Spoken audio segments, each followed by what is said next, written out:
بهزم شو هذا مد أبوه عليك اللي وجه الذهب يا هذا خفك F1 بجيب الله وحنا ما شبه الله ها هاي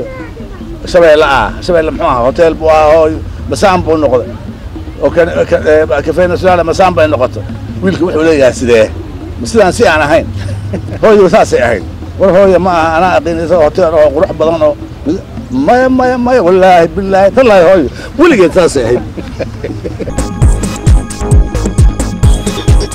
وبرنامجك حق ورن oo idin haya socdaal xiisa badan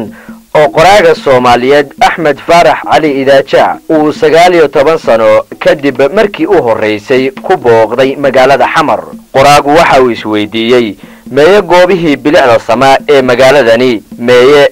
taalooyinkii taariikhda Soomaaliyeed ay ka muuqatay taaladii Axmed Guray midii Sayid Maxamed Cabdulla Xasan tii dhagax tuur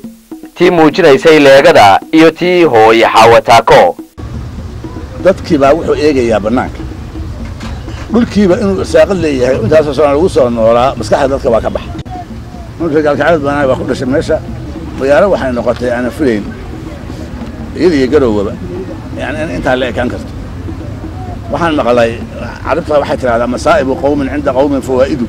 waxa xamar ka soconaya Soomaaliya waa saameynaya kabogo oo kala soco barnaamijka fogaan aragga bariye ETN